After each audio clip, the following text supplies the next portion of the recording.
All right, the time is 6 p.m. and I'm calling to order a called meeting of the City Council of the City of Sons of Valley, Texas for Tuesday, September 13th, 2022. So Council, I appreciate everybody coming together on an off week for us. We had a few agenda items I didn't want to wait for, and also we wanted to continue to have some opportunities to look at the budget, especially since we want to provide any final direction to staff before we go into our budget adoption meeting, and also discuss if we need to have any further meetings between now and then. Hopefully we can accommodate everything tonight and with the 27th.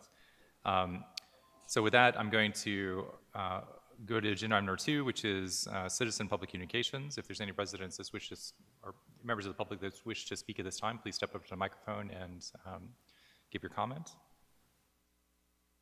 It's Burton Pearson, 39 Pillow Road. I noticed on agenda item 7, this is the sign variance for Petco. At the very bottom of that, I saw something, what I thought was unusual. It says, staff recommendation, approve the sign variance based on the findings, amend the land development code to allow multi-use signs within the sign ordinance. This could perhaps lead to trouble from the standpoint that I don't know if there's going to be a number of signs each building can put up. I don't know if those signs are going to be allowed to be lighted, in other words, increasing light pollution.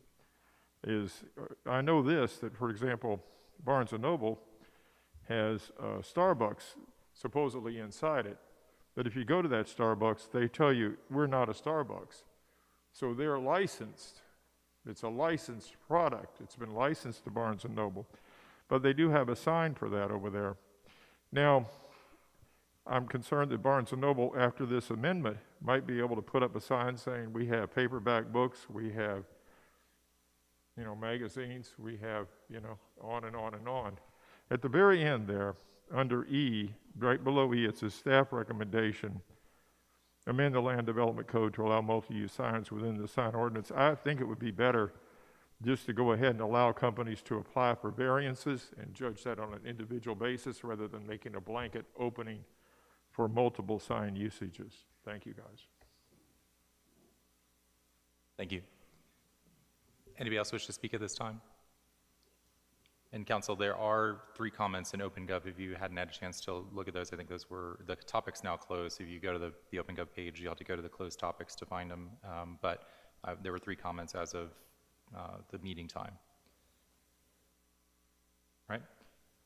Council, we can now move on to council consideration for agenda items for approval on consent. Councilmember Rosengarten. I move to approve on consent agenda item number 4, minutes of 9/6/22, with adding Councilmember Johnson, this is a correction, on agenda item number 8, making the motion. It says council member made the motion, but it doesn't say who it was. So add Councilmember Johnson on agenda item number 8, making the motion. The other one is, it says Charles Goyette of Chair of Budget and Finance, and it should be Charles Young, Chair of Budget and Finance Committee. Then Is that for the? He spoke. It says that Charles. So that's the meeting, right? The meeting. That's on the not work session. 9/6 council meeting, yes. Very good. And then on 9/6/22 work session, I move to approve. And agenda item number 5, Mayor Bruner as Capcock General Assembly Representative. And agenda item number 6, City of Austin Interlocal Agreement for Public Health Services. And agenda item number 7, sign variance with council findings of A through E. And I'm going to stop right there, and then I'll. Okay. Council, does anybody want to pull one of those items from the motion for approval on consent? All right, is there a second for the motion to approve items number 4, 5, 6, and 7, 4 with the corrections and 7 with the findings, A through E? I move to approve. Is that second? Yep. Mayor Pro Tem seconds. Any further, well, all those in favor say aye. Aye. Aye. Aye. All opposed say nay. All right, we approved on consent. Consider an act on approval of Mayor? minutes from... Mayor? Yes. Just before you start, because we did have a citizen comment about the variance, I want to make it clear that it is simply a variance that we were approving that was once approved before for a different clinic. What do you call it? Veterinary clinic. So it's nothing new that we are doing. It is something we've done before. Thank you. Yeah, and just to make clear, we're not changing the code Correct. with this variance approval, although that's something council, if they wish to, can sponsor as a future agenda item. We approved on consent item number 4, consider an act on approval of the minutes from September 6, 2022 regular meeting and work session with corrections. Item number 5, consider appointment of Mayor Mark Bruner as the City of Sunset Valley's General Assembly representative for the Capital Area Council of Governments. Item number 6, consider an act on approval of the renewal of the interlocal agreement for public health services with the City of Austin, effective October 1, 2022, and ending September 30th, 2023. And item number 7, consider an act on approval of variance for Petco from section 150.729A, specific requirements related to permanent signs requiring a permit at 5601 Brody Lane, the approval of the variance with the findings A through E. All right, council, we're going to move on to agenda item number 8, and we actually only have a very brief agenda, which is great. Presentation, discussion, and possible staff direction on the fiscal year 2023 proposed budget. So, as I said in our opening comments, we do have the 27th is our next meeting that we have scheduled for budget adoption. Tonight is a chance for us to continue to work on the budget, and we do have several items listed here. What I was trying to, and Councilmember Rosengarten will get yours in just a second. We did get an updated revenues forecast based on the latest sales tech numbers, so we'll let staff give a presentation on that. We did have a number of parking lot items that we discussed in the past that we've documented, and I also included the ones that I'd received from council directly, but we can continue to add that list if there's ones that we want to bring back for the next session. And then, of course, we had discussed this last time, but P&E had met and made some recommendations for the rebate program, with regards to how the rebates might be restructured, which you have in your backup. And then we also have the staff stipend. So these are the items that we're going to go over, but it's a workshop, so we can, accommodate additional discussion on this. So we'll go with Councilmember Rosengarten, and then we'll hand it back over to staff for an overview of the item. Councilmember Rosengarten. I was putting my hand up to ask if we would consider moving agenda item number 9 forward of agenda item number 8.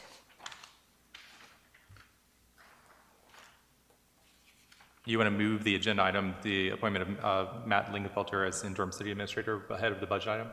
Correct. Council, does anybody have any objections to that? All right, let's go ahead and move to agenda item number 9 then, which is considered appointment of Matt Lingafelter as interim city administrator with a salary increase for the interim position effective October 1st, 2022. So council has an update on this item.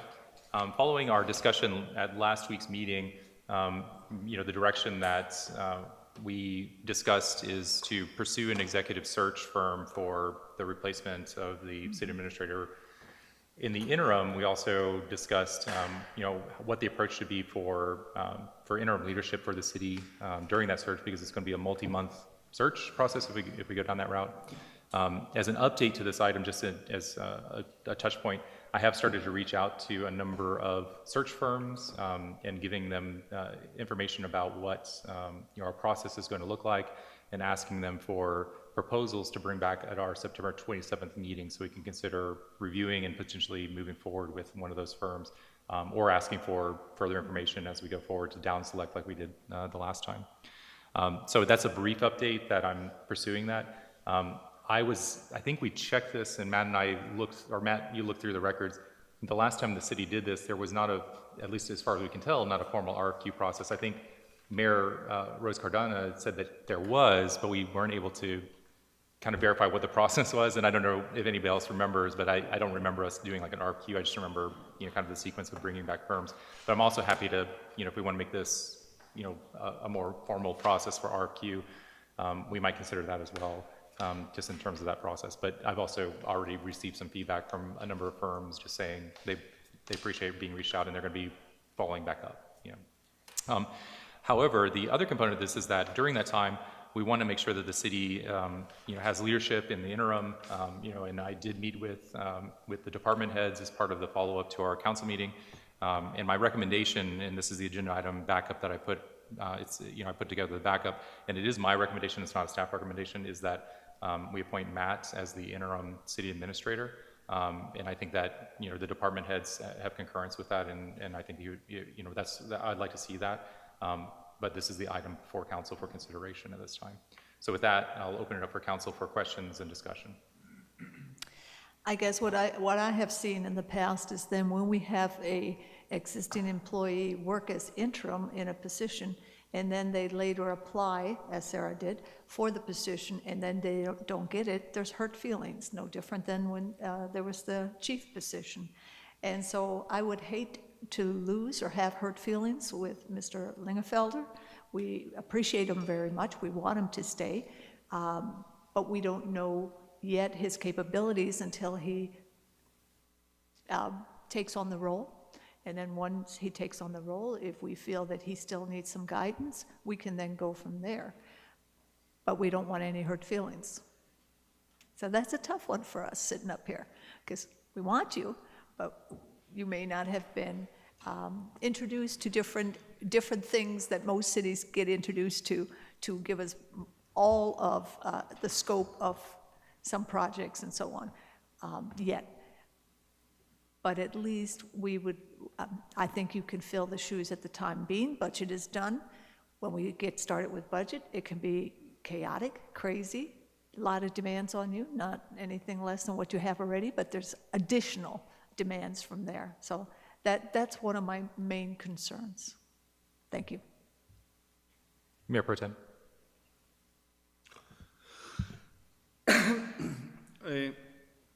I think that the words of the member Rosengarten, they have some points, but in the life, I believe more in the personal potential of everybody. So when they gave it to us the chance to do something, they ask, and for us, we are thinking internally if it's possible or no. And if somebody has that opportunity and since years ago was preparing academically to do that, that was good as a base part. The second part is to take that and start learning that taking the challenge, because it's a challenge. And if you lose in that battle, you don't lose nothing, because you accepted the challenge and you fight. And if tomorrow somebody is better, it's good for everybody, including yourself. So for me, congratulations, Matt, then you accepted that. Because nobody is mature.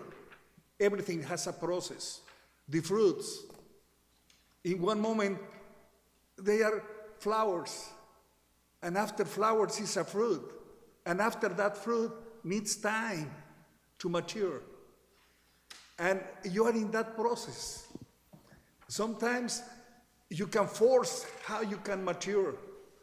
But all depends on the environment where you are. Because if you are in toxic environment, you can be mature and you will fail. So all depends of these people that we are sitting here and the people that they are sitting there and there. Then we need to go for one purpose, the best of the city. And if you have that in your mind, sometimes they say you learn good and you learn bad things in your life. Yeah, but at this moment you have the choose for the best. So for me, congratulations first, because it's not only to have a paper. It's not done yet, it's not voted on. Well, I appreciate that you tell me that it's not voted yet, but You can make a motion. no, I want to talk. I don't want to make a motion. I want to talk. Because at this moment it's not easy. Because you are accepting also a very hard position. So you didn't came here and nobody was here. You have informed somebody that from the last 8 months was your tutor. close tutor, and that is not easy.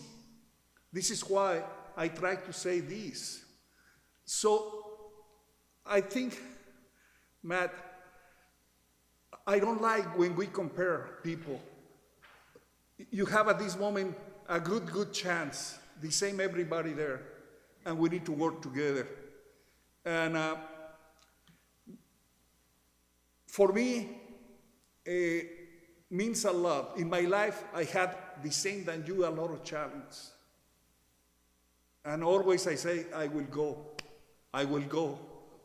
So at this moment, in resume, I think that if you try to do your best, and we compare, and you are sincere with us, it's important that this table needs to be sincere with you. This table needs to have also leaders. Because if the connection is major with you, will be good. But if you have some contacts, the contacts sometimes, 4 or 5 contacts, they don't allow you to be working with the direction of the mayor. I hope that now we will centralize with the leader of the mayor and with the city administrator. So in that way, it will be more easy. That doesn't mean that you need to respond to everybody. But in that way, you will be focused in only you, the heads of departments, what the leader is asking. I think this is critical, and thank you. Mayor, I'd like Please go to ahead. share some information with the council. Would it be appropriate to move into executive session? Yes, Council, if somebody wants to make a motion to move into executive session on the recommendation of the city administrator? We move into executive session. Do I have to Well, this is to move to recommend? Or no, to executive session. Yeah, and if you can also depend cite on the mayor. The mayor will decide, no? It's a vote. It's a vote on the council to vote? vote, yeah. So, but if you can also make sure that you cite the appropriate Texas government code, so it's You get to do that. Never mind. deliberation of personnel matters pursuant to Texas Government Code 551.074. That's the only thing you have to read. Pursuant to deliberation of personal matters pursuant to Texas Government Code 551.074. That is correct. Is there a second for that? I will second. Council, the vote is to move into executive session. All those in favor of adjourning to executive session, or not adjourning, moving to executive session, say aye. Aye. All opposed, say nay. Nay. All right, so council, we're going to move into executive session at this time, which is 6:16, and we'll resume any actions will be done in open session.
Matt Lingafelter as interim city administrator, with an effective date of October 1st, 2022. starting October 1st, 2022. All right. Is there a second for that? I will second that. Any further discussion on this item? Do we have to note the salary increase? With the 10% salary increase, yes. Thank you for amending the motion with that. And second, agree to that amendment? Okay. Any members of the public wish to speak to this item? All those in favor say aye. Aye. All opposed say nay. Congratulations, Matt, and I'm glad to have you in that role. Council, we can now move back to agenda item number 8. Presentation, discussion, and possible staff direction on the fiscal year 2023 proposed budget. The budget, as we noted, is scheduled for adoption on the 27th. Let's begin with an overview from staff to provide context on what we're seeing as part of our backup, and then, of course, we can start with questions for staff. Thank you, Mayor and Council. So in the backup included, the attachment A is the updated balance sheet or summary at a glance that we like to call it. Let me scroll to that. And so what this includes is the one that was submitted with the budget that was filed on August 11th was prepared at the end of June. So this is a more accurate balance sheet. It includes 2 additional months of actual numbers and then just one month of estimates. It also includes interfund transfers, so you'll see a more accurate balances with the different funds. But also I wanted to highlight the total number. So the total balance is $27.132 million. The previous budget summary at a glance showed $26.601 million. So this is with again, 2 additional months of actuals and just 1 month of estimates and the completed interfund transfers. Also included in the backup was the budget at a glance sheet that was prepared for this current fiscal year budget, which we were predicting to end this current fiscal year at $23.438 million. So you can see we're beginning fiscal year 23 in a healthier position due to increased revenues and expenses that we did not incur. And then attachment B shows the final month of actual revenues. So you can see that there's a 35% difference, a positive balance of revenues that were received versus what was predicted or what was budgeted. So that difference is $1.958 million. Just to also clarify, the way that this revenue will work is that it'll all go to reserves except for the $100,000 that we allocated to the open space planning and development. Correct. Money that we set aside for this budget year. When the budget was when the budget was passed, that was the only committed sweep that would happen, is that 100,000. So the rest is not committed. It's not its own separate fund. It's just correct. committed. Yeah, correct. And so, council, that's a conversation point, also that I think I brought up in one of the backups and part of the discussion is that similar to last year when we finalized the budget after the audit last year, we had a much larger revenue than what we had budgeted or planned for. And at that time, we decided to set aside $700,000 for the open space, reserve or not fund. But we only made it $100,000 this time, up to $100,000. It's potentially an option to take out of that $1.9 million additional money to set aside for development and planning projects related to open space or within the context of the open space planning. So that's another option that, unless we could take action to do that, we could do that as part of our budget, or we could do that after the budget once the audit's finalized, like we did last year as well, right? So that's part of this discussion point too.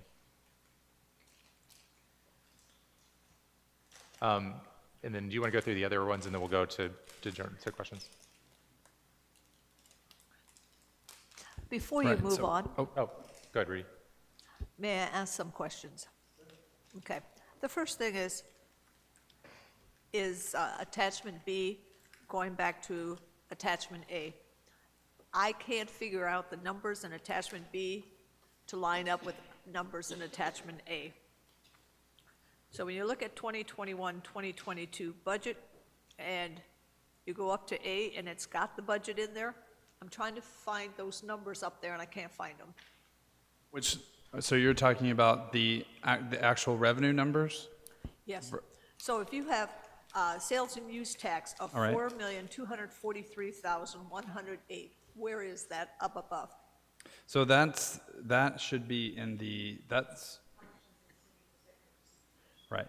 So that should be that would actually be in this budget.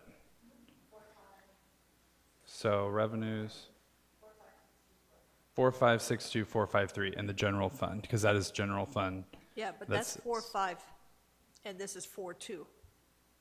So where do I see 4.2? See the first number? 4243108? Yeah. So where can I find 4243,108? That's, Is it within the 4562,453, but there's not all of the additional fees that we charge, like credit card fees and so on, added in there down below? right, so you're talking about the FY22 budget, correct? Yep. Right, this sheet that was prepared for the FY22 budget. So Correct. this 4.562 is all the money received, or predicted to, budgeted to receive for the general fund. This is sales and use tax. So why down below don't we do the same thing? Why don't we do all the monies received versus just the sales and use tax? Because we have. So you're credit saying card for fees, this we have- attachment, or for this specific attachment, you'd rather see a comprehensive of all the money we've received? Correct. Okay, I'd like to go back up into attachment A and be able to follow the money, okay, and I can't, and that bothers okay, me, got it, okay? understood. So if it matches above in attachment A, and then even if you have to put a note over here, it says Okay. all the revenue for general fund, okay. meaning credit card Right, so fees, exactly, yeah, and we receive a, big franchise fee from City of Austin, other, Yep. all, comprehensive Correct. of all the general fund revenues, okay, A should match B. Well, okay. maybe just a point of clarification, because I thought what was being tracked in A, if you go up, is the projected revenue for next fiscal year. Like, so these numbers here are like the top box is what we're starting with, right, at the start of fiscal year 22. This is 22. So the attachment B is all about the previous budget, whereas these numbers, it's never going to be up in these numbers up here because that's for the next year's budget. FY '22, FY '21-22, they're both the same. Well, no, this is FY 22-23 is what that should be, and Is that A '22-23? Attachment A, page, in your packet, page 25, is the updated FY 22-23 budget summary at a glance, right? So this top portion is where we're starting the fiscal year, right? This For- page 26 of 42 is the fiscal year 21-22 budget summary at a glance that was prepared around this time last year, right? So this was, that we included it Correct. just to show this is where, this is where we last year budgeted where we thought, or where we estimated we would be. So, but Councilmember Rosengarten, so you're comparing, so that's why I took this 4243 number and compared it to page 26, because this is our current fiscal year that we're ending, Yes. right? yeah, That's my what you meant? apologies. Yeah, right. I understand now. Okay, so what I'd like is for us to be uniform, to always say FY 2020-2021, so everybody knows which year we're talking about. Okay, so you'd like to see the 4-digit fiscal year? It doesn't have to be four, but at least two, FY 20 Dash. FY 21, Okay, just so we know it's this year. okay, Because when I go to my book, I see FY '23. I know it's FY '22 dash Right. FY '23. I've gotten in the habit of doing the Yep. doing the two digit, but I will Yeah. make the because that way backup the- have 22-23. Yep, Okay. yep. Yeah, and now we understand also just that second chart, it doesn't include all the revenues. It includes all the revenues. The second chart does, the attachment B only includes sales tax, right? Correct. Right. And it'd be nice if it was, for comparison, if we also include some lines for that. Yeah. Mayor Pro Tem. Yeah, perhaps when you have fiscal year, you must have, or you should be using 21, 22, because it's fiscal year. If it's a calendar year, you use only 22 or 23. In this case, the budget is fiscal year, you have to use the 2 years. All right, and did you have other questions, Councilor Rosengarten? I'm going to go on down. I did have the question. So then on attachment B, where we have $1,958,649 between the budget and actual, we have spent a good amount of that amount with amendments, correct? Yes, because we're showing budget versus actual of revenue, and this is simply showing the additional revenue. We're not showing what the expenses increased to, correct? Correct. Yeah. So we do, in working with this number, we do need to take into account that we have had budget adjustments over the year. Not all of them have required a transfer from reserves, but there have been a number. I believe we counted 5, right, Kyle? That there were 5 of the 15 that needed a transfer from reserves. Yeah. So we need to, and we'll have that, but they're not all from the general fund reserve. There was the large transfer from the, there was the large transfer from the venue tax to pay for the property on Yeah. Brody. Yep. Thank you. Councilor Reitz? Turn it off. Just to verify, make sure I understand completely. This budget sheet right above that's been revised. So the total balances, all the transfers have been done, including to the utility? Through 8/31. Okay. What transfers or due-to-dos are left? So I believe that he's, yeah. Kyle, what transfers or due-to-dos are left to do for the month of September, I guess? I don't know. There will be, for every payroll run in September, that'll create a due from amount, and then a few others. Payrolls are the main ones. So the utility fund has already been, the utility subsidy has already been transferred? What do you mean? Or do those numbers reflect? Oh, those numbers do reflect the utility subsidy. It hasn't actually been done, but Okay, but it does reflect what will end up being. Okay, so that's really what we should look at when we're looking at our total balances at the end of the year. That's pretty close to what we'll look. There may be Yes. some slight tweaks. Yes. Which is why you see, if you compare this budgeted plan to the one that was received in June, you will see utility decrease and the general fund increase. Right. Because the general fund is the operating fund, and taking out of it, and then it's reimbursement. Okay. So the second question, in the committed funds for the general fund, I know there's 700,000 of the open space planning that we did last year. What else is in there? What's the other 400,000? The CIP? Okay. And then, okay. And this, you are also recommending in this budget that we transfer, a one-time transfer to repair and replacement, right? Yes. That's, And so, 420,000. but we don't have anything planned for next year, but we will have, at the end of that, at the end of next year, if we don't have any major repairs, we will have 800,000.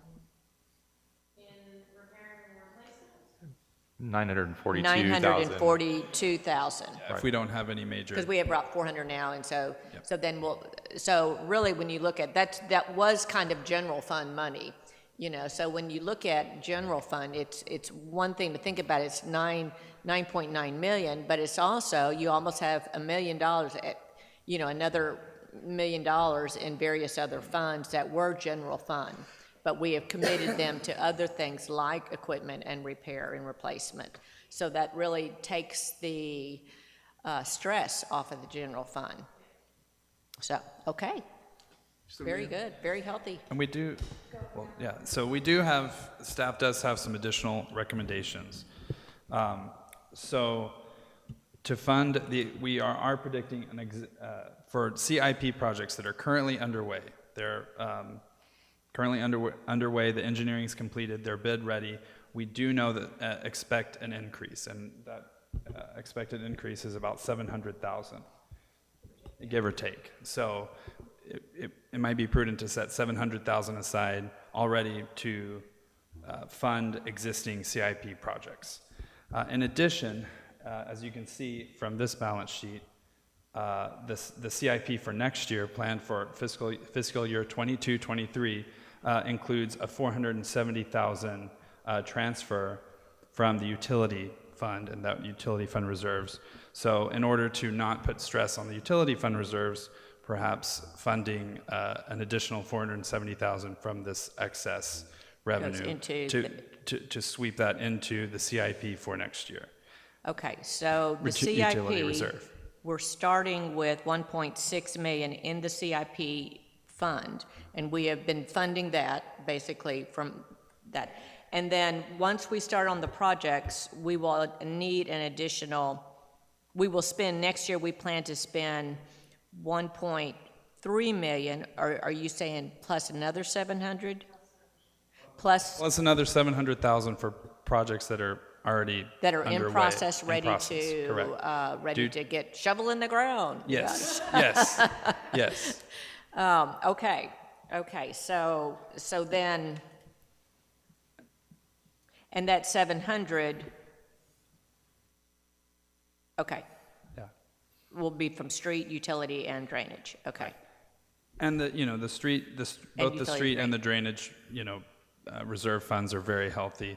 It's making sure that the utility fund reserves we're not, putting too much strain on the utility fund reserves. Well, it's good to keep that, particularly as we look to the future for our infrastructure needs. Correct. So that's good. And one additional item that, and it relates to item D, but in regards to the surplus, one additional item that staff is recommending. So there's the proposed employee stipend that's, that Budget and Finance recommended that it be paid out quarterly. When I say a 5% stipend, that could be misleading. It's not that every staff member receives 5%. It's based on pay grades, and so the lower pay grades get a higher percent. But it's roughly 5% of salaries, of all salaries. So the total amount of the stipend is 113,000. So staff would recommend at least funding a quarter of the stipend, which would be 28,250 out of this fiscal year, out of the surplus.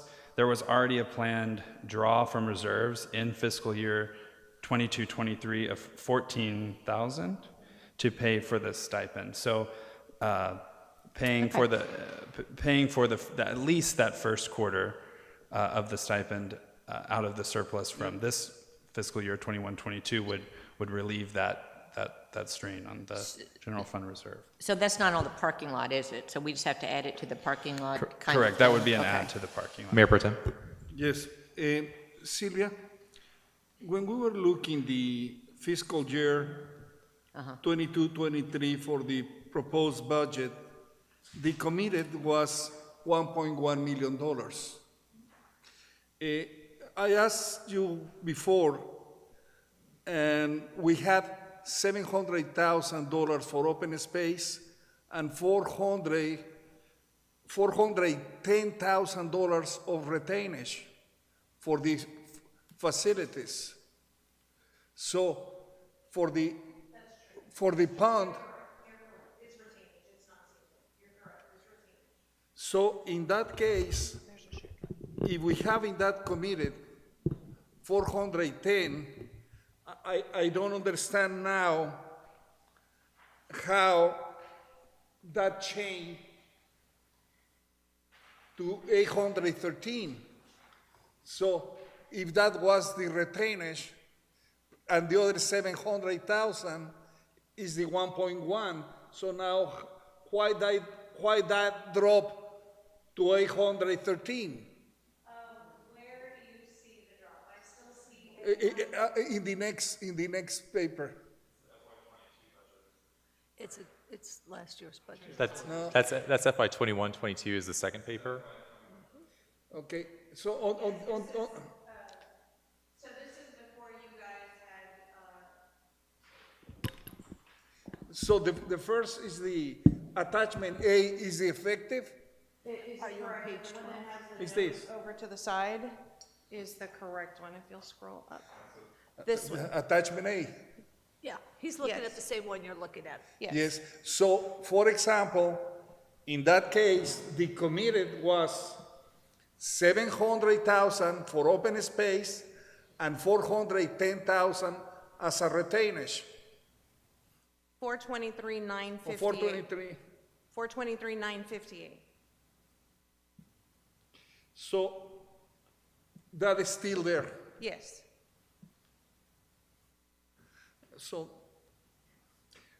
now with that, we start with $27 million, and we plan to finish almost with over $27 million. So for the next year, right? Yes. So it's a good news. Yes, it's good news. It's excellent. And it's Yeah. actually even better news if you take into account some of the items on the parking lot where Yes. you reduce the crime control. Uh-huh. You reduce it so that you end up with a $75,000 balance here. Yes. You will have essentially $410,000 additional into the general fund that you can. Yeah, but, I'm sorry that I try to say this.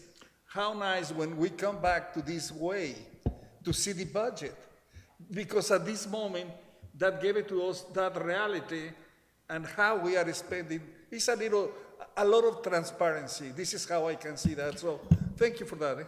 Thank you. Yeah, I think as you noted there, the repair and replacement, we would hopefully spend money to prevent future maintenance. So that 27 would expect to come down a little bit, just because of that kind of thing. But also if we start executing on, but that being said, it is great to have. Yeah. The other component of this is that we know is that we are taking a more aggressive but still conservative approach to our revenue forecast. So this is assuming a revenue forecast that, like I said, is more aggressive than the past few years. However, it is way below what we made this year, right? So we would have to take a drop from this year in order to not get the revenue, to hit the revenue forecast we have, which that is conservative in that way, right? So we're saying we're going to make less revenue next year in this budget than we have already seen this year, which is good. I mean, I think it's good to be conservative with that. But I think there's some upside to that too, in terms of we've been fortunate that we've had a very robust economy, recently. So, Yeah, Mr. Mayor? yes, go ahead, Mayor Pro Tem. If we can see, this is a record time in the city. So we have $7.1 million as a revenue. So we never had that. This is incredible. So we have to be very careful. Well, $7.65 million is revenue. No, Like if you go down to if you scroll down to attachment B, scroll down. our actuals, More. Go down. that's what our revenue is projected for this year, $7.6 million.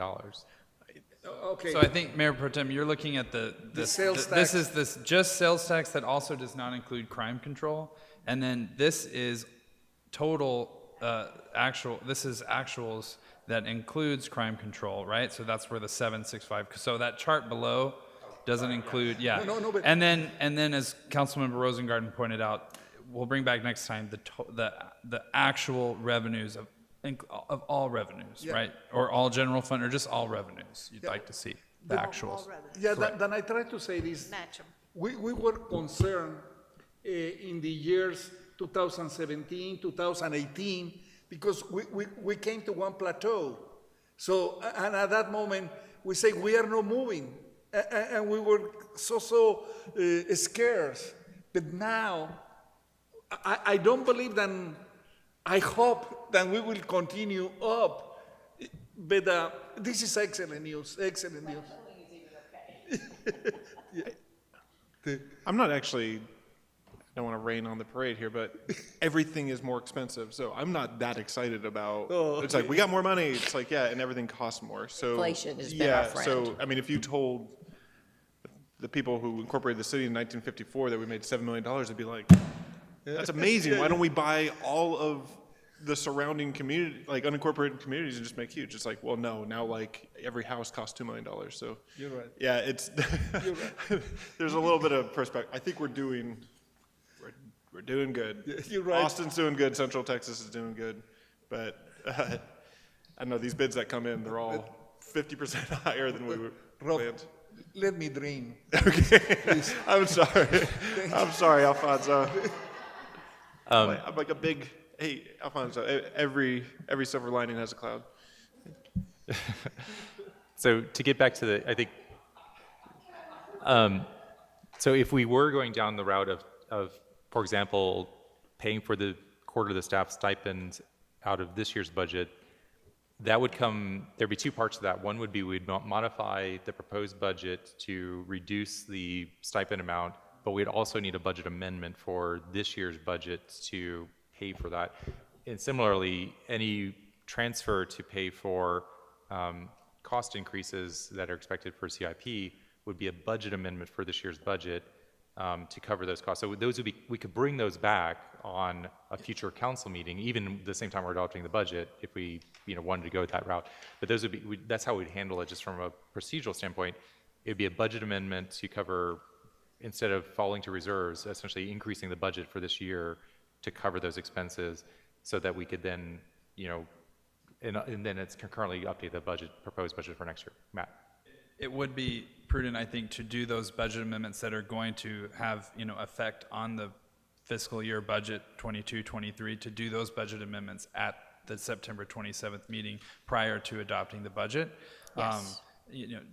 Directing staff to prepare those budget amendments so then we can bring an amended and a clean budget for fiscal year 22-23. There will be, of course, there's always that, that last budget amendment for the fiscal year, but that will happen probably late October, early November. But these amendments that we're talking about of taking excess revenues from this year to fund things that will affect the fiscal year 22-23 budget, we need to bring those budget amendments back next time, or the 27th. 2 weeks. Yes. Okay. And we did start tracking items in our parking lot, and some of these are, we could add to that, but some of these cross between this year's budget and next year's budget, and so it might be good to kind of move to the parking lot and talk over a few of these. And I think my notes here may need some updating, and I think staff, you also went through these and tried to make changes as well. We updated the balances Okay, great. as best to reflect the new balance sheet. And so maybe if we want to just however we want to proceed, but what I'm hopeful is that we have a list of parking lot items that some of them will require, if we're going down the route, budget amendments, and we want to make sure we plan that, but others we may want to take a vote on as part of our budget adoption, and that could be, I'd like to move this into the budget, and this is how we're going to fund it, is the proposal. My proposed funding here are really just potentials. They could come from multiple places, right? But for example, we just had some discussions about, that the money that we set aside for open space, where I have notes here saying, the ad hoc committee recommendation of $12,000, for example, in the number 2, that could be general fund, right? It doesn't have to be the $700K that we set aside. It could be funded separately, and we that 700K remains preserved for us to plan with, right? It doesn't have to, so again, those are things that I put notes here, but they're not necessarily dictating where the funds have to come from in all cases. So that's a discussion point too about A, do we want to fund these items, and B, where does the funds come from are really the two critical things that we need to decide when we're adopting the budget. So maybe we can start with the top one. So the crime control, Councilor Reeses, in response to your request to have an anticipated ending balance that would cover 3 months of staff salaries. So essentially what we'd be doing is increasing the expenditures in that fund and reducing expenditures in other areas like the general fund, right? So there's an offset there. So it's really in allowing us to do, potentially free up that money to do other things, or just stays in reserves, or it stays in, because, you know, essentially it doesn't come out of it doesn't stay in reserves because it's a budget, but I think Sylvia and Matt, when we were talking about this, is there was some, is this still what's recommended as far as like maybe doing that before the budget as part of a budget amendment, or is it really modifying the budget itself? Because both, because some of it is excess revenues, which is why you're ending up with that fund balance, and then we do have to do a change in the budget to reflect the actual transfer. So when I was looking at this number before, I think it was, so the number I had was 485,600, and then it would free up potentially 400,000. But if you go up to the attachment A, then now we have a new revised estimate for end of year crime control funds. I think it's less than that 485. So the end of year balance of the crime control is now 249,859. I think so 249. So we started with, so that number in we started with this number, right? So that what we're starting the year with. And so we reduced that to 75,000, which is where we got the, well, but our expenditures this year are already above what our, our expenditures are 687,491. Our revenues projecting, right, our revenues projecting 451, and we have projected 687,000. Yeah, so you're going to have to readjust those numbers. Yeah, I think what my intention behind the notes there, and this may be my error, is that whatever our ending balance was projected to be, which right now our ending balance is projected to be 249,859. That's because we're spending more than what we're taking in as revenue. Right. It would really be the opportunity that we're looking at is reducing that to 75K. So instead of the number I have of 410 in there, it's more like 175 of freed up general fund money, or wherever we potentially reallocate those expenses. It's about 175,000, 174,859. Okay, so if we can go back down to the parking lot item sheet. And do you want me to pull up Excel so we can make edits? Or oh, sure. Yes. Yeah, if you pull up the Excel so we can make edits, that'd be great. That 687 also includes things that were offset out of repair and replacement. Remember, there's some equipment and things that were decided to come to that crime control. Yeah. As opposed to repair and replacement. Yes. So it's another alleviation from the general fund. Yes.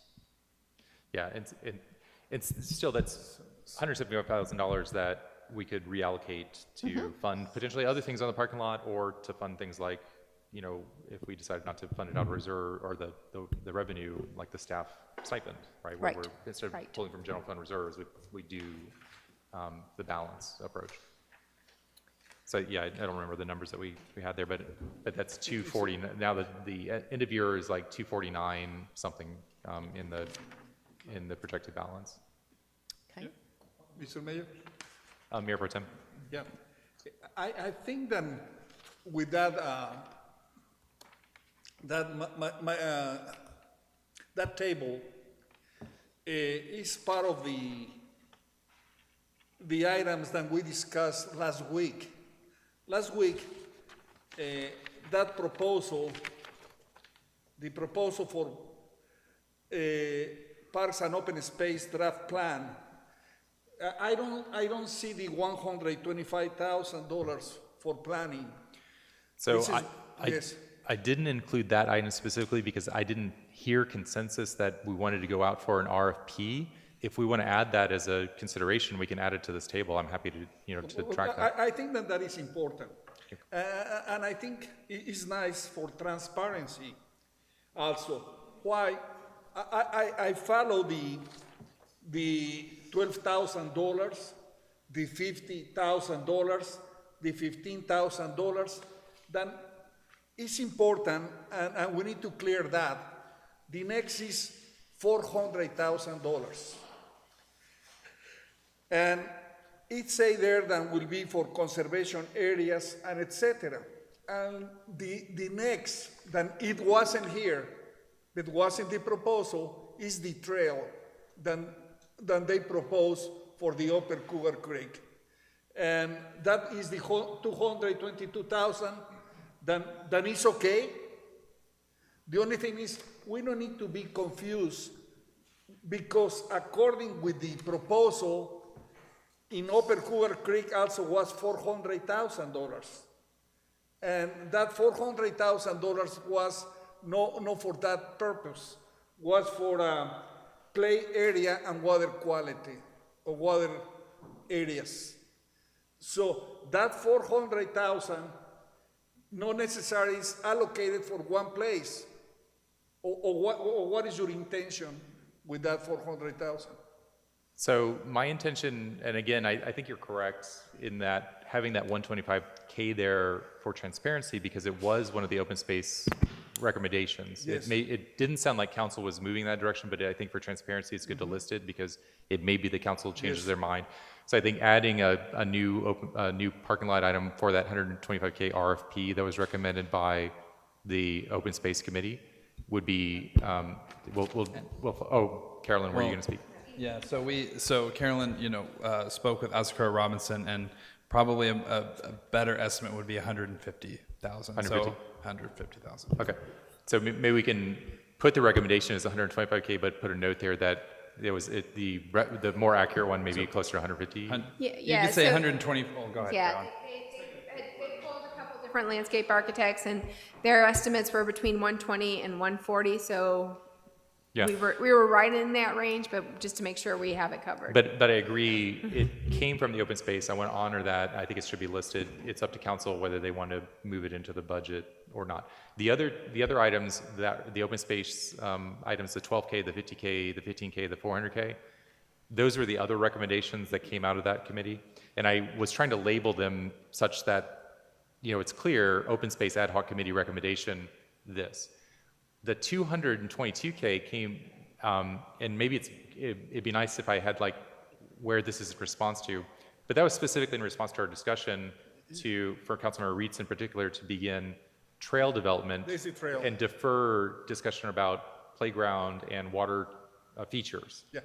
But we could add them. It's just No, it's misinterpretations that I try to say, because they are together and the numbers, they match. The 400,000 match with the other. Right. And my suggestion is, in order to avoid that, because you have another places that they are 250, 250, and 250. In 4 places, it's $1 million plus the 400 in Upper Cougar Creek. So this is then if later, after you have your trails, after you have all of that, and beautification, because we didn't put too much money in beautification. And that is very, very important.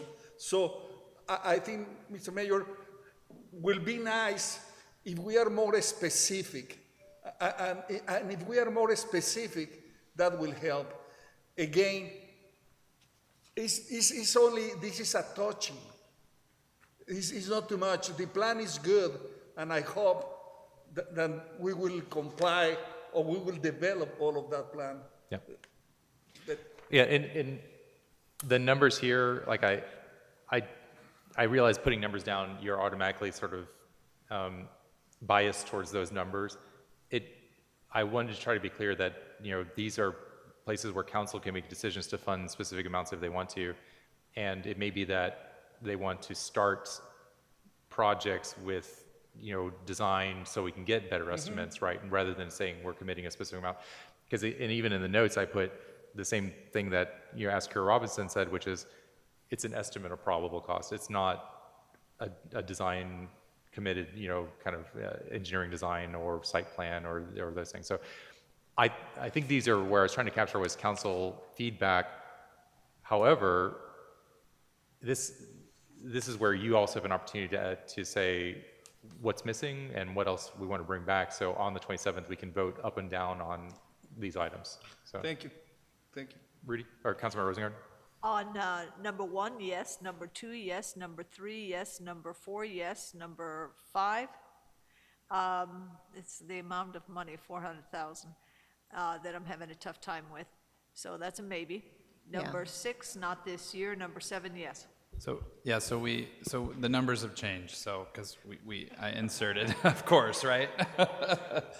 So, so no trail? No trail. Where's the No trail in Upper Creek, Upper Cougar Creek? ADA trail. First, we have to know how many people are going to use it, what's our cost, and what's our benefit. Yeah, the change there could just be as simple as put a trail down and put $100,000 aside down. for it, right? That doesn't, that Okay. could be. It with a doesn't change. have to be, yeah, please, the ADA, why is that a requirement? We don't have ADA trails anywhere else, do we? So trails are an interesting, so trails are an interesting part of kind of ADA compliance. So you need to provide, in order to have true ADA compliance for trails, you need to provide some opportunity for ADA compliance. That does not mean we have to make every trail ADA compliant. We don't have to go out to the South Hills and build an ADA compliant trail. But the city should be offering some type of ADA compliant trails.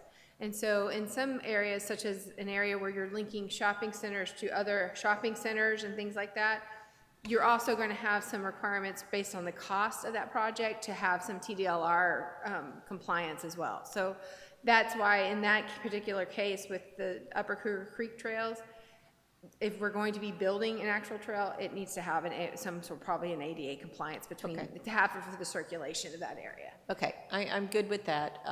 And so that cost of $222,000 includes the construction of a trail that would be ADA compliant. It's an estimate for the construction, It's an estimate. And it does not include any kind of design work. It doesn't include any of the, Which is what should be in the 125.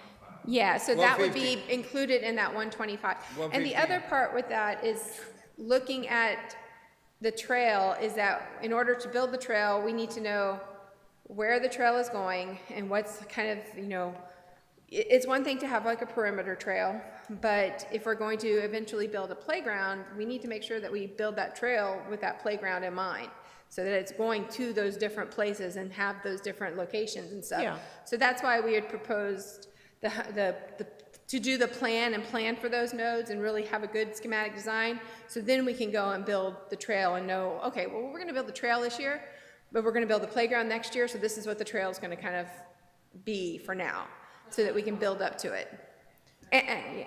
So when we do this RFQ for $125,000, do we have to do an RFQ for, because this is a professional firm, right? Do we have to put a dollar amount with it? Can't we No. just hire a landscape architect? Yeah. It could be an RFQ. Yeah, why can't we just do that and just Yeah. put some planning money in there versus having, go through this RFP process? Do we have to go through RFP? We have to, You do have to go through that process. yes. But then, You have 3 nodes, right? City Hall, Upper Cougar Creek, and the Uplands. Those are the 3 major nodes. So if you did it not to exceed 50,000 in each of the nodes, that at least gets you to a schematic design, and you'll know where you want to place those trails, where you want to place those other amenities, so you're not throwing good money after bad. You can still commit the other one, put it into the committed section of the reserve, so that you know that's what that project, or that's what that money is for, but it is still sitting in reserve. okay. You need to add Jones. Remember, they added 3 nodes and Jones. They put that 3 and Jones. Reese. I'm sorry, Reese. Reese. And that was part of kind of connecting up to the uplands. That really isn't adding a whole lot, I don't think, as far as costs go, to that project. And I think, yeah, as Sylvia said, we would go through probably an RFQ process for a landscape architect, and that would be their job, is to design those areas. Asa Kerr Robinson, and I've seen the draft, and we'll be getting a draft pretty soon, is putting together a really good list of grant opportunities and other funding opportunities that then, once we have this schematic design, then we have basically almost a shovel-ready project that then we can say, we're going to also apply for the TPWD grant or the Texas Water Development Board or these other grants and try to add, state funding and nonprofit funding, leverage it toward making these really a buildable project for the city. Okay, so, so we haven't addressed a couple of things. One is I'm just guessing that the community pool is a no, based upon cost. But pickleball is a yes, but problem is the location. I've got a proposal on that I was thinking about today. So we have a sports court at my church where you have like basketball courts and you have these nets that you can put up for volleyball. Now, otherwise it just looks like a plain basketball court. We're proposing a pavilion at the farmer's market, for the farmer's market at the Uplands. And so you would have a pavilion, a space that is probably a solid surface space in a covered area that's probably going to be close to the size of 2 pickleball courts. It could be something that you have, it is a true multi-use pavilion, and during the week you have pickleball nets up and it's a pickleball court, people can go use the pickleball court. It's very removed from any kind of residential area, except for there's a big apartment complex nearby, but it's still got a pretty good distance between those areas. And then on the weekends, those nets get put up and the farmer's market could be there, and then they can be put back. And it can be a true multi-use. You would have the pickleball option, plus you would have a place that you could have a farmer's market or some kind of festival. I think it could be an excellent festival location that you could have really cool festivals underneath there that also, during the week, has that alternative use.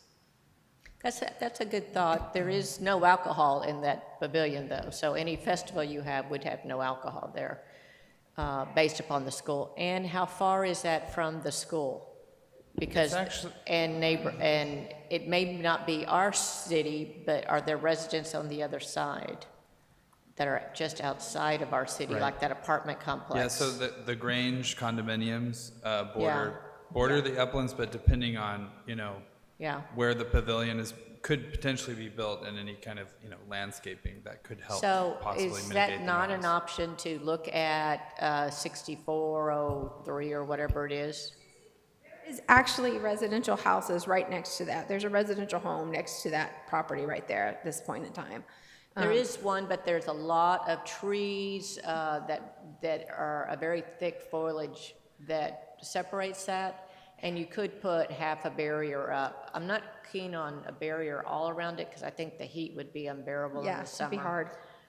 But you could put up some barrier on one side there. I really wish that somebody would actually look at that option and actually consider it.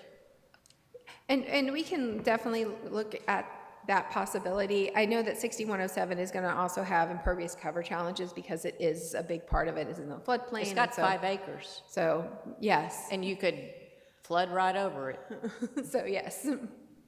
Yeah. I was going to ask for, because we bought that property and now that house just sits there, and we had talked about at least putting tear it down. Yeah, putting together fun, just so. Do we have a gut feeling about how much that would be? It's not fun money to spend. I think when we talked about last time, it was about $100,000 because we'd had to do asbestos removal. Yeah.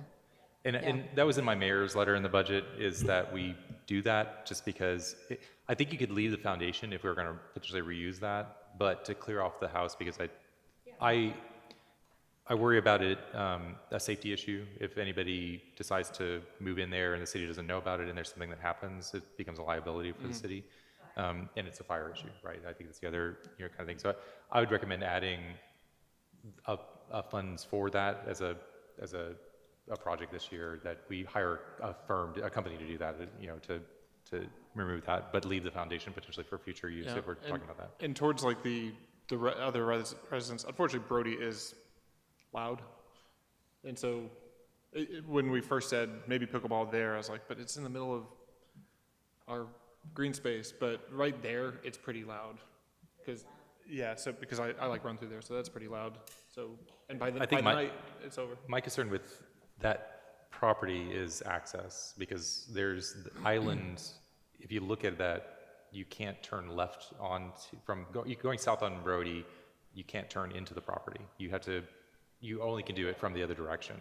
And so it's challenging to see like how it becomes a well-utilized place because of the access is only one way, unless we do something on Brody to change that, and we don't own that part of Brody, so. No, but I mean, that's a four consideration. people play pickleball, so it's not like, it's not like there's crowds going, so, yeah. No, it's true. I mean, I think that's not as big a concern. It's just that it's not as accessible as some other, potential sites, so. Yeah, Now, like disc 6417 golf, we could do will have that disc problem golf there, and people could start there and then walk the trail. Yes. But I think I would like to add a parking lot item just for demolishing even if we don't keep the foundation, but just removing that as a risk. Mayor Pro Tem. Yeah. I think, Mr. Mayor, when I was looking the cost that they provide, the company for open space, I think that we can advance more in some of that things. They are talking benches, and benches is only $30,000. Gathering spaces, all depends, but it's not too much money. For example, Upper Cougar Creek is only $37,000.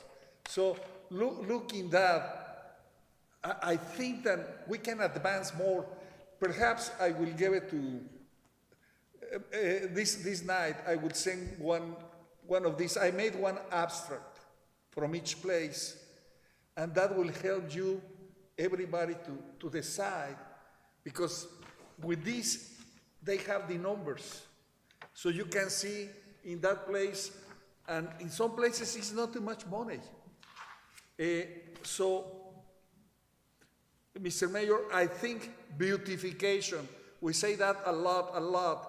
We have at this moment 3 prairie boxes, but we can have more, or we can have more walls. So I think that project is something that we don't have, and we need to push. Yeah, I think what I would recommend, so there's a few items that we've identified, so demolishing the house, maybe if we can add it's a placeholder item for Mayor Pro Tem beautification. Beautification. Beautification. Question on beautification, hot funds. So I know that hot funds can be used, 15% for art? Art, mm-hmm. So how does that work when you have a reserve of, what do we have, 700,000 in there, 600,000? Does that mean 15% of those funds can be used in an artistic endeavor?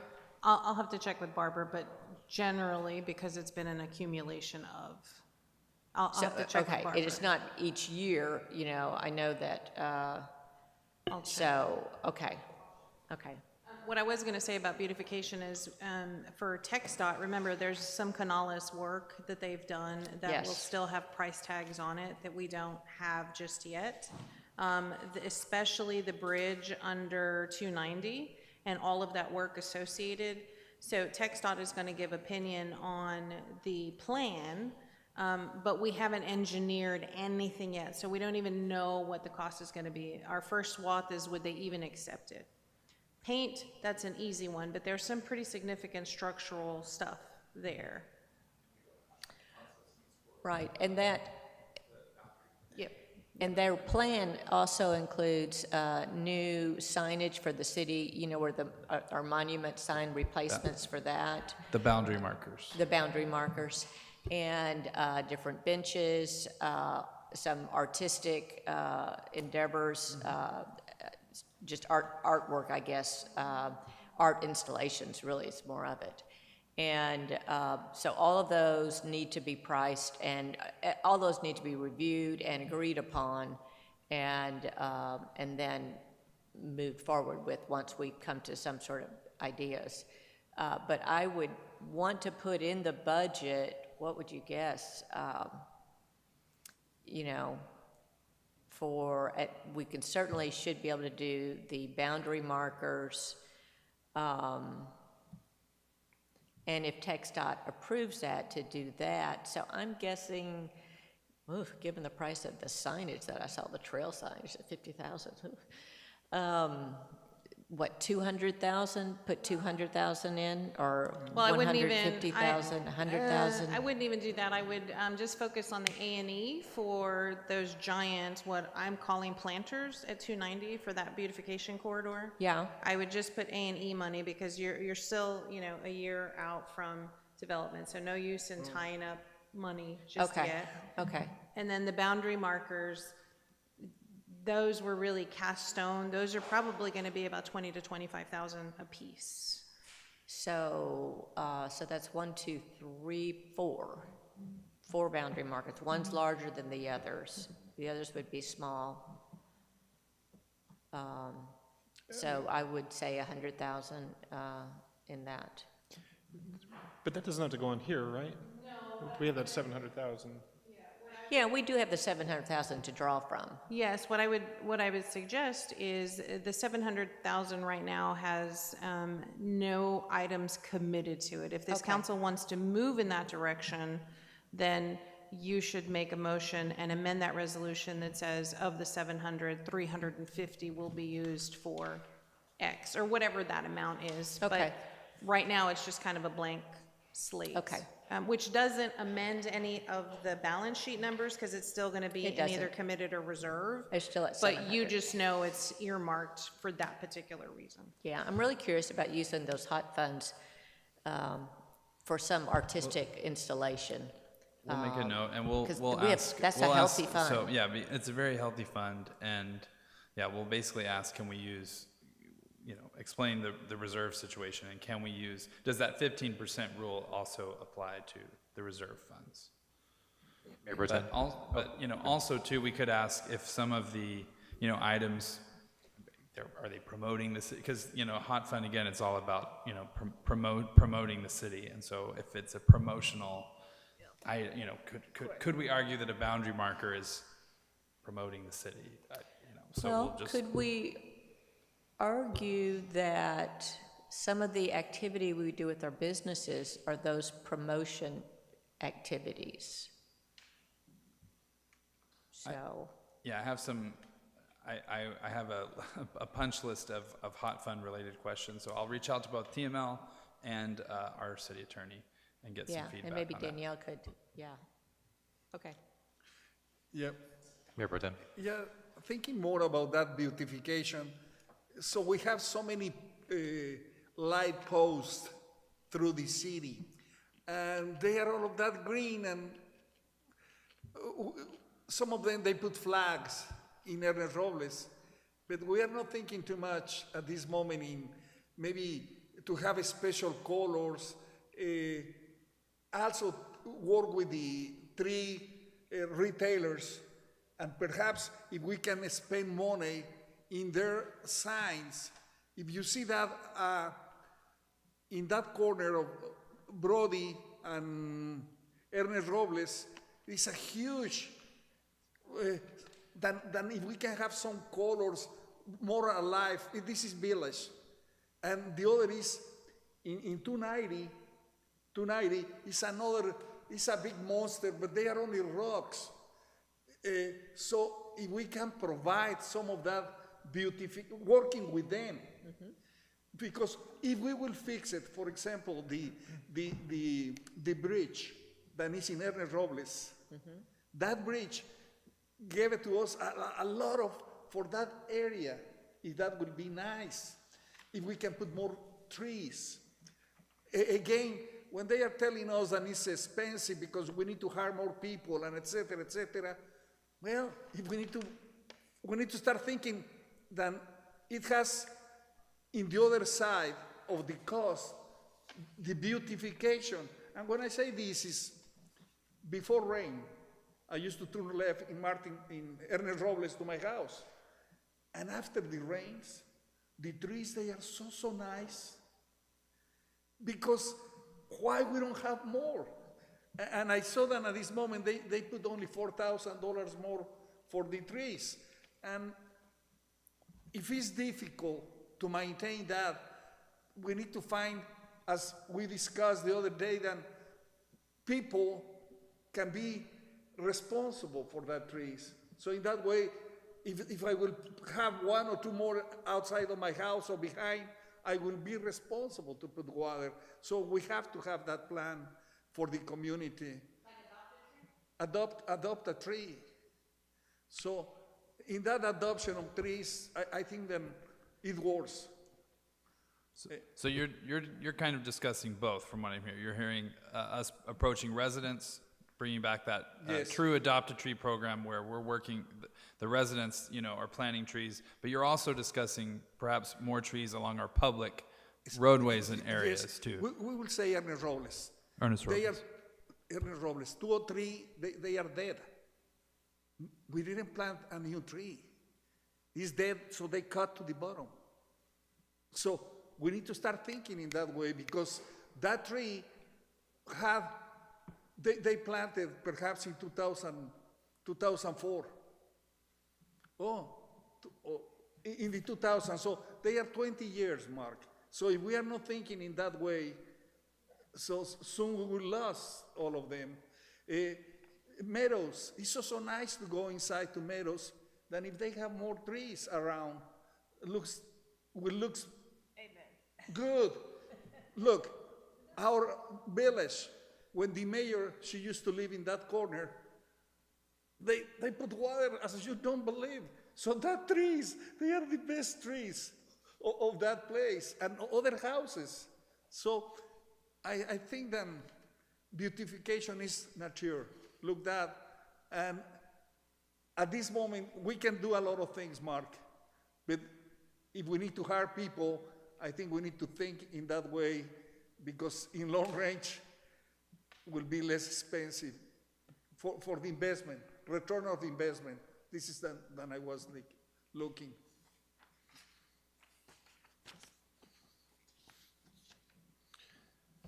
So I don't know how if we want to track that as separately as because we already have some budget is obviously set aside for tree plantings, but more investment, I think it's more of developing, so it's not only just the budget and the normal tree planting, but it's perhaps that's a program to work with Danielle on. Yeah. We're going to bring back the normal adopt-a-tree, but expanding that to for the actual an actual adopt-a-tree program, not just a store. So I'll put that up. Do you want me to put that in the urban forestry line item? Is that a part of that? Or Yeah, so that 4,000 may need to be increased to cover the cost of that type of program. Oh, whoa. We're spending that money. I said, we're spending that money. Don't lump it in there.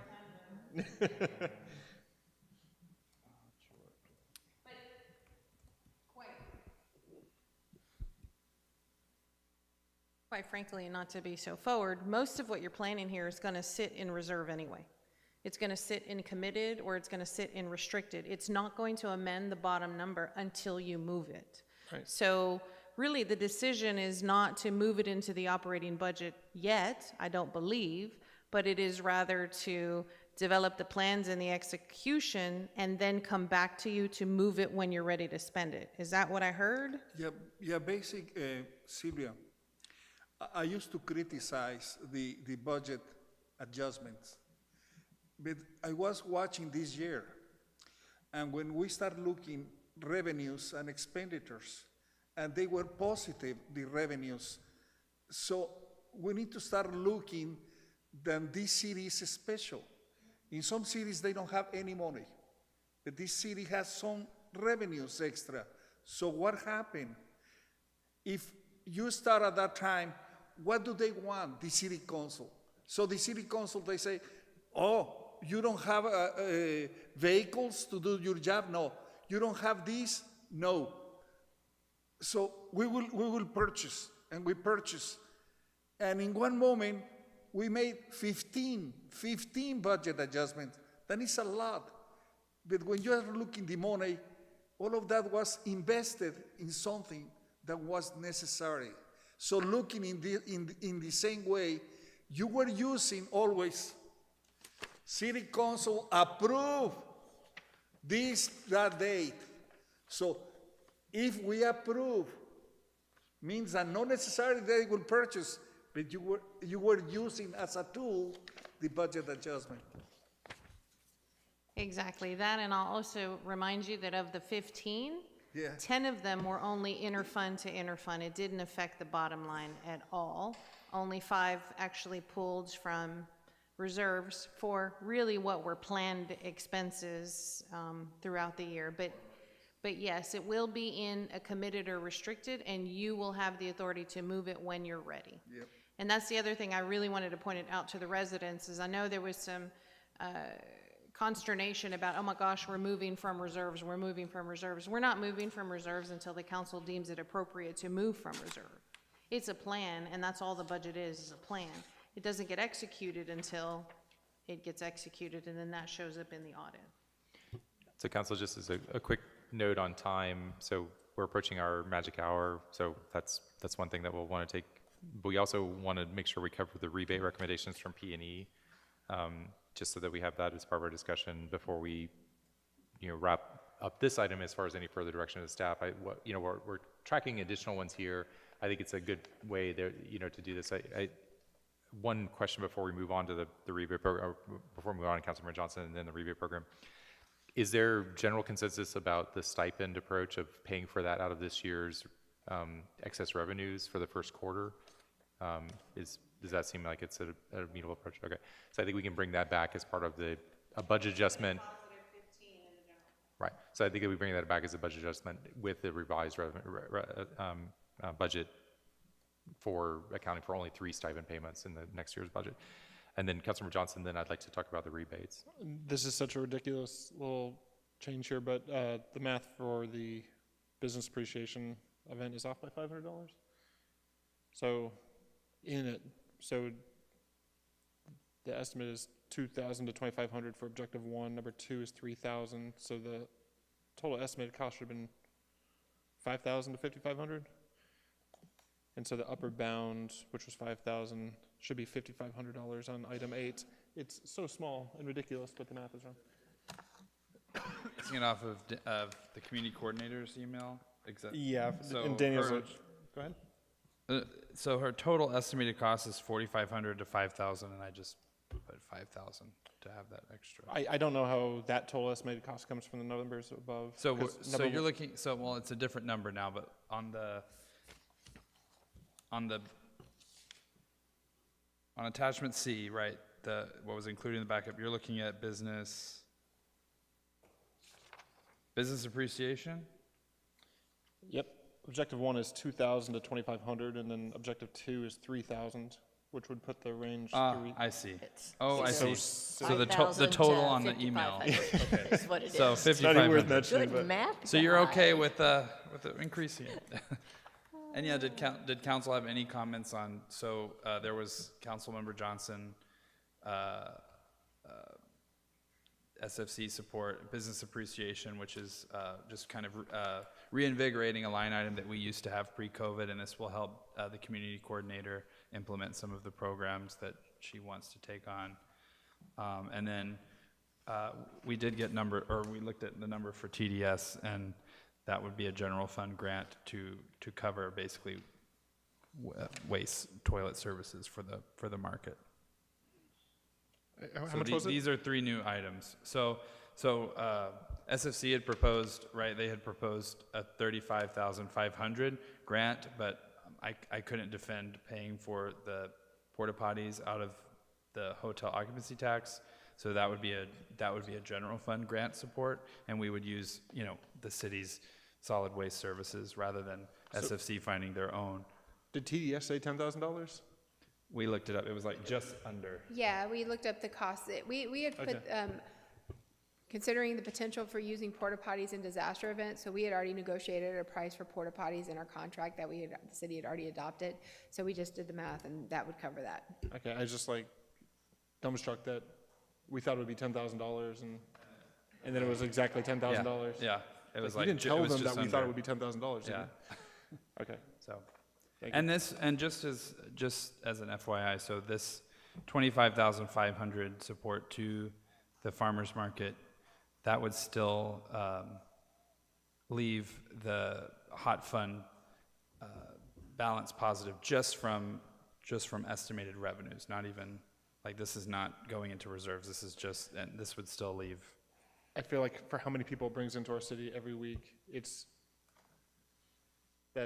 I don't know, I think that's a great bang for the buck. It's almost nothing. Yeah.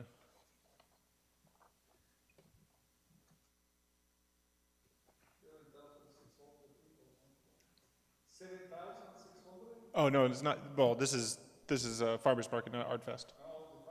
Yeah. Yeah. Council, can we get a motion to extend our meeting? Move we extend past 9 o'clock till no later than 10. Is there a second for that motion? Got adjourn. I'll second. All those in favor of extending our meeting up till an hour, please say aye. Aye. Aye. You can also vote nay. Nay. All those opposed say Nay. nay. Okay. We're extended for up to an hour. So council, I do want to cover the rebates that are proposed. So Peony and Carolyn, I'll be happy to hand this over to you for a summary. Sure. Actually, I probably should do that rather than stepping in and, so go ahead. It's okay. So Planning and Environmental met actually a while back and discussed all of the rebate programs that the city has and made recommendations on a lot of those programs. A lot of what they did was to really try to focus on those areas that would probably have the most impact on actual behavior and actual changes for water conservation and energy efficiency. So they removed a lot of the things where the city was rebating appliances, and mostly that has to do with that you kind of have to go out of your way to find an inefficient appliance nowadays. Or toilet or something like that. So everything is pretty much just already a very efficient product, whatever anybody buys. So instead of incentivizing people just to buy a new appliance, it's more focusing on increasing the amounts to, for like the water conservation landscaping, going from a lawn to an adapted more prairie grass lawn, or going to a non-irrigated area, or going to an adapted like xeriscaping bed, increasing those rebates and the amount of money that goes into those. And then there were some minor things to irrigation, as well as to some weatherization, increasing those, because a lot of that stuff is a lot more expensive, and just to make sure that we could, encourage that type of behavior. I think they would be very much open to, if the city wanted to even make those larger, like the water conservation landscaping, and increase those in a way. This does not affect the bottom line of the budget. This committee wasn't asking for additional funds in any of these at this point in time, but trying to change the focus of where these programs are being used. Yeah, and go ahead, Councilman Reeds. So I want to just reiterate the idea of the rainwater harvesting. The vision that I would like to see the city adopt is that every house have a rainwater harvesting process, and the small rain barrels are probably nice, but they probably don't do that much, frankly.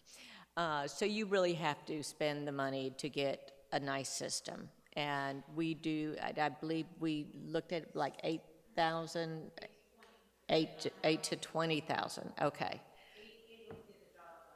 8 will get the job done. And so,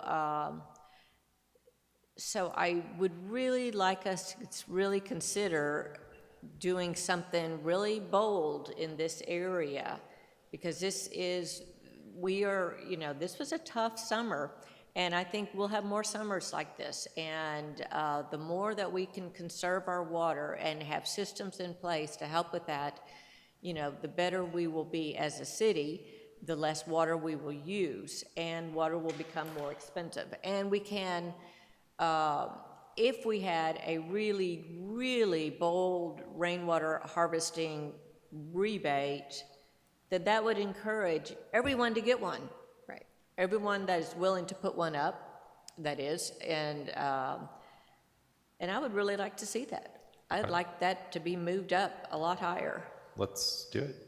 Yeah. How many households are there? 250. 250? Yeah, I mean, we could buy, and the thing is, not everyone's gonna do it, but we could buy every single person every single house, it'd be $5 million. It'd be less, it'd be 3 million. How many houses? 8,000, let's say 10,000. I did the 20,000. 2.5. I did the Okay, you did the 20,000. 20,000. Yeah, just- Oh, that's a really, yeah. Exactly, so the thing is, yeah, that should go up, we could, I'm sorry. Are you talking the volume that we can storage in each house? And you say 20,000? 8,000. That's cost. Okay, well, because in some way, you're looking maybe a cistern that you need to dig, and you need to put your tank underground, and later you use a pump, a submersible pump. And in that way, you can have easy 3,000 gallons underground. At least, right. Depends, I'm sorry? The ones we looked at are not underground. Yeah, no. It's because, look, you're talking above ground. And above ground, you're talking, how many gallons? I'm not sure how many gallons the cost was. Oh, yeah, because we used to have some towers, 250, or 500, or 1,500. And you can have that outside. But then I try to say this, sometimes when you have the rain, you need to catch all the possible water that you can have. Mm-hmm. And in that way, if you have one small container, you don't have too much. One drum is 55 gallons. Yeah. 55 gallons, so it's not too much. No. So in order to be more representative for me, is to have 2,000 or 3,000 gallons tank, but sometimes above ground, you are talking impervious cover, all that kind of things. So it's difficult.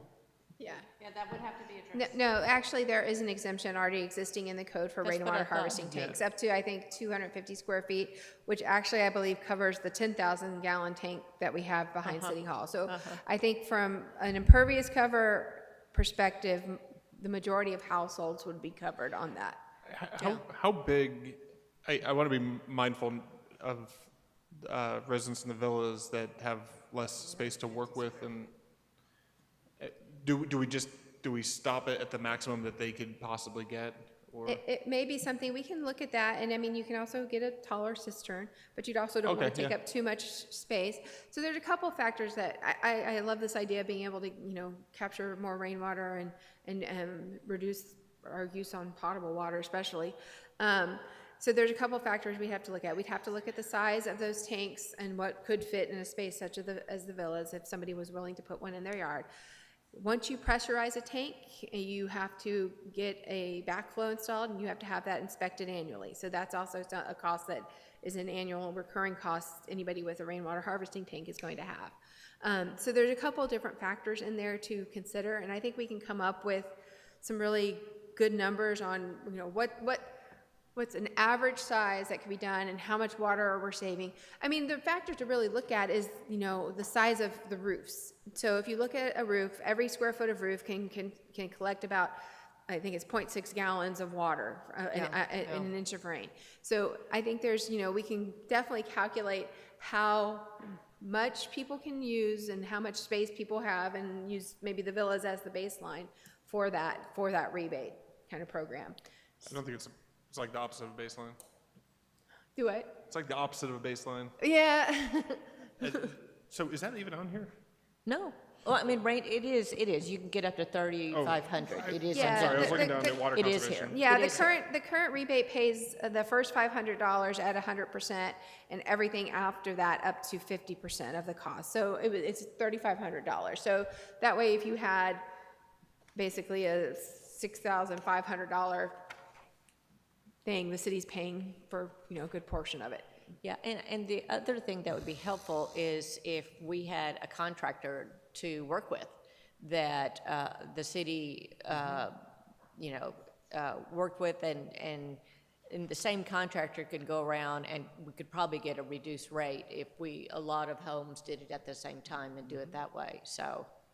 We have a resident who has that kind of time. Led Nicky, she gave us all of their information. Really? Yes.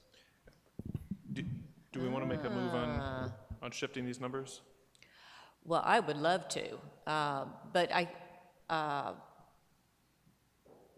yeah. Yeah, I mean, We'd have to go out for RFP.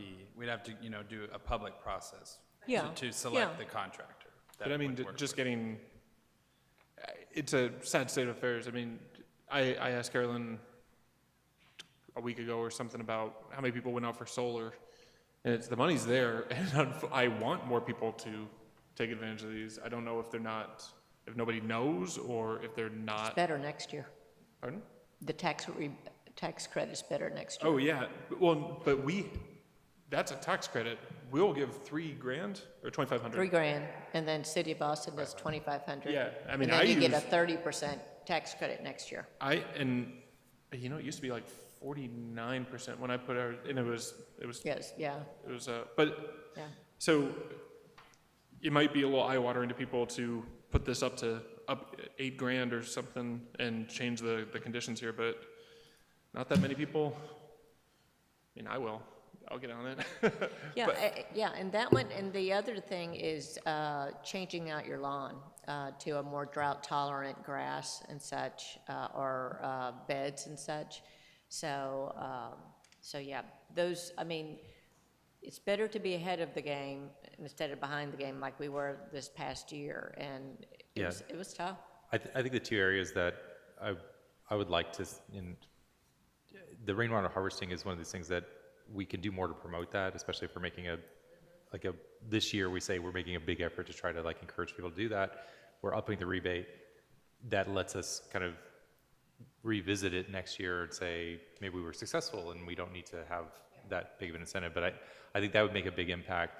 I think the lawns, similarly, right? We can make a big push for people to say, this year we're going to be funding a lot of rebates for drought-tolerant native lawns. Take advantage of it so that people can, make it a big PR push as well. I think those two areas are where I would say increase what's recommended from P&E, just because those are encouraging behaviors they want to keep. And I agree with removing the things on appliances, because you're hard pressed to find, benefit there, right? Why aren't these just pegged to inflation anyway? It's not about this, but the tree, the schedule for how much it costs per caliper inch to cut down a tree. Yeah, we're now half of Austin. Yeah, it's And low. if you ask most people, we should be double Austin or whatever but some of these, I know this is a new list, right? It has the old and the new. Right, so some of these are probably ridiculously low considering how much these things cost, so I don't know. That's a larger discussion, just to peg these things to our purchase price parity or whatever the basket of goods kind of economic model that you'll grab for. That came into, I think, a lot of play when we talked about the windows. I think originally when we talked about weatherization and then putting low E windows in, I think it was up to $300. It was like $1. It was a ridiculous amount. You couldn't put a window in for even anything near that. It was a ridiculous, you were getting $10 a window. It was kind of crazy. Yeah. So this actually upped it to, $200 per window, which actually could get a good portion of a window price for people to do that. The numbers here, I mean, they did upgrade some of the numbers. They basically doubled all of the amounts that were in the water conservation landscaping. That could be definitely a source of discussion. I would say this is a budget item that if we're going to increase the amount, especially for rainwater harvesting, we may have to look at an increase in the budget too. I think Kyle can confirm this, 26,000 is in water conservation. And that doesn't get many rain tanks if we're doing the 8,000. And also, that money is also used to cover the water efficient users, the people who use less than 3,000, and I believe that's a number that we're gonna have to be doing a budget adjustment on soon, because several people have been very efficient, and it's going over, that cost this year. So it may be a number we need to look at as far as the budget goes. And we do that analysis for you guys, and send it out tonight, but you'll be shocked. How much do you use? About 3,000, except in the summer. It's amazing.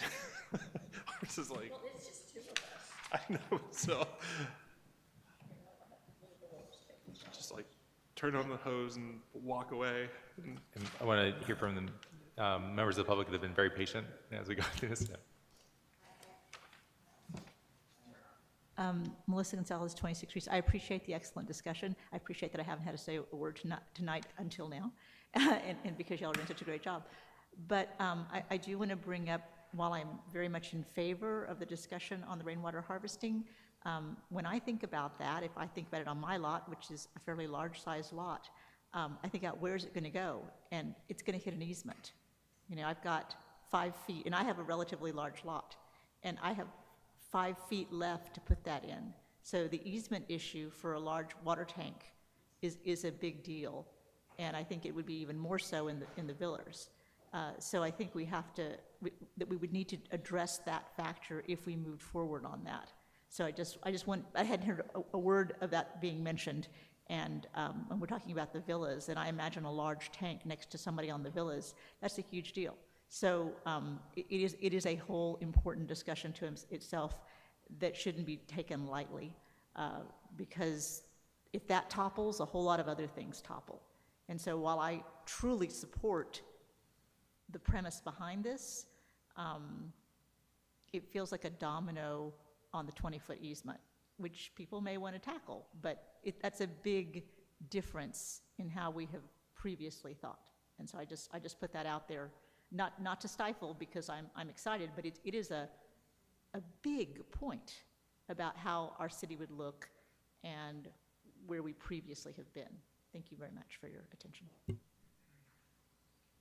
And Matt, just for tracking purposes, I think just so we can kind of keep this going, for the parking lot list, can we add items for increasing the rainwater harvesting rebate, with the consideration that there's a lot of work that would need to be done, but I think just as a placeholder, and increasing the landscape conservation, or the water conservation landscaping. Do you want those as separate items, or just maybe rebate increases? I think they can be the same item, because I don't think, I think, yeah, they're both really for the same purpose as water conservation, so I think they can be the same item. And then we can, I think what we would want to come back is, there's work to make that a valid program, but I think if we want to start setting budget number aside, because we don't, we can come back and refine that, but it's good to, potentially say, let's put 50,000, or 100,000, or whatever it is, so that we have that, plan, and especially if we're going to be handing that off to another council, we want to make sure that that's also part of the handoff as well. So, as far as the other recommendations, I don't know if there's much, it's not a budget change, it's kind of just a policy change.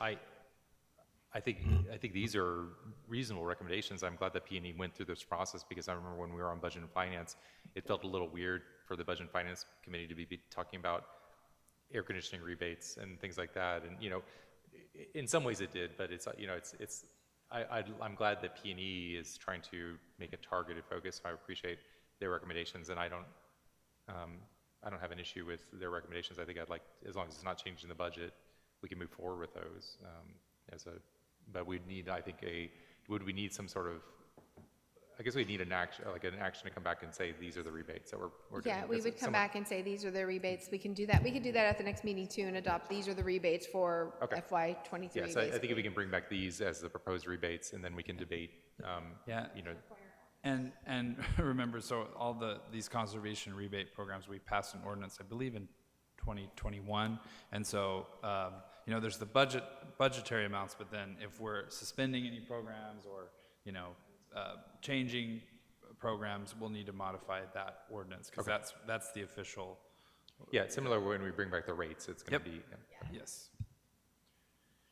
go ahead, Councilor Yeah, Reed. the only thought is, I guess the water efficient user program is popular, I assume. I mean, I feel, frankly, when I get my bill and it's less than $10, it's like, that's kind of ridiculous. I know I spend more than that, you know? And so, Do you attempt to keep it, though? Is I it, just, it's an automatic debit from my account, so I didn't even but think about mentally, it. do you think about that 3,000 gallon? I feel proud of myself when I reach it, but it's worth do, $10 if then. I'm sitting in the shower after, after exercise, oh, that couple more minutes, I'm not sure. To be honest. Is it incentive? I don't know. Surely some people, It doesn't alter my habits, no. but of course, we don't have the digital meters, like, they don't even know. Smart It's almost like meters, well, that you're like helps, rolling the yeah. dice. And it's just like, oh, good, I saved, whatever, I don't know.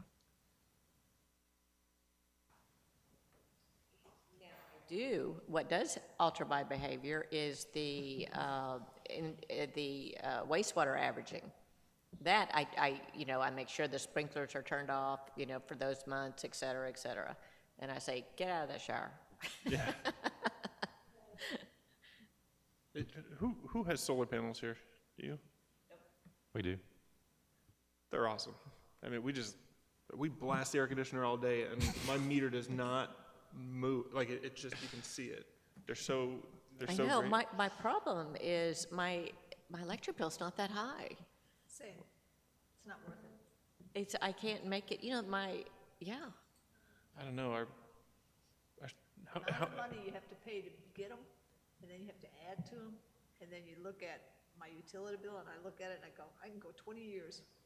I Yeah, think my you should payback. revisit. I think you should revisit that. Yeah, I'll revisit. I had to get a new roof, so I did that. Well, so- especially next year with more incentives. It's what? Yeah. Next year with more incentives, there might be a value to it, yeah. Yeah, that's true. So, and electricity's gonna go up, and so, yeah. Yeah, just to be plugged into the grid, I think is going to go up like triple Yeah. or something. Yeah, we will probably do that next year, Yeah. Right. so. So, Council, I think we're getting to the rambling portion of our agenda for the evening. Are we, any further discussion on this item? Are we, so my intention, Council, is I'll keep, we've got a list of the parking lot items. What I'd like to do is I'll work with staff to make sure we're refining as much as we can. The goal being on the 27th, we bring these back. There'll be some of them, the direction that we have is that we want to make, for example, the stipend as an incorporated part of the budget with a budget amendment. I'll work with staff on other changes, but then we can vote on these as part of our budget adoption, whether we want to include some or all or none of these items. If in the meantime, if you have some additional items that you want to send, please send them to myself so I can include them in the list. And that way, we need it well ahead of our posted agenda so that there's time for staff and myself to prepare any backup. Yeah. Councilor Reitz? We talked about the remodel of City Hall. Where are we at with that? City Hall is, Yeah, that's another potential. So there's not only repair and replacement to think about for City Hall, but there are those proposals. opening up those offices Right, and there's stuff. potential, yeah. So have we gotten any plans back or anything, or? Yeah, it's buried in the budget, but if we go to page, hang on. Oh, it's there. It's somewhere there. Yes, Okay. if you go to page, I'm always losing my mouse. It's in the appendices. So, sorry. So it's already in the budget, you're telling me? Well, no. plan is. ju- Oh, no, here it we is. just included. Here it is. Oh, okay. Yeah, so if it's like page 280. So, yeah. But there's no, so yeah, it starts on page 277 if you want to make a note. And then there's, I believe, 3 options or 2 options? I think it's 3. 3 options, yeah, that were provided by DHR. Okay, I haven't looked at that Was this, yet. the process we used for this, was this brought back to any committee, or is it going to be brought back to We haven't, council? yeah, CED hadn't seen this, so, Yeah, we'll add this to. wow. Yeah. Yeah. Hydraulic lift system, wow. Yeah, I think this is something that we probably don't have the details to move on a budget, but it might be a budget Yeah, amendment that's that we'd gonna want be, to, yeah. so. Is this, so what is the next step in this? Was it going to go back to committee first, or was it going to go back to, or is it going to be brought back to council at some point? So it's got to go back to committee, but more importantly, I think we were also talking about its incorporation into the parks and open space. Right, Are right. we going to put some playground areas, are we going, so. Okay. So the next step on this, and rather than having it be a budget, would be, I think committee should be looking at this because Yeah, you were the one that yeah. requested it, and then the consideration though is, do we want to move forward with aspects of this? Do we want to kind of look at it holistically with the open space, node that we have here? Okay. Okay, Councilmember Reitz, we can add this perhaps to the next CED budget, or not budget, meeting agenda. Council, any further discussion on agenda item number 8? Council, I'd like to table agenda item number 10 to bring back at a potential future date. If we can have a motion to do that, I would appreciate it. That way, I think we can go through the full process of any changes in consideration of what we're going to be pursuing as far as city administrator search. I motion we table agenda item 10. Second. All those in favor say aye. Aye. All opposed say nay. All right. Council, we are out of agenda items. I move to adjourn. Is there a second? second. All those in favor of adjourning? Aye. Aye. All opposed? All right. Hey. Rob, you get to stay to clean up. We are adjourned at 9:27 p.m.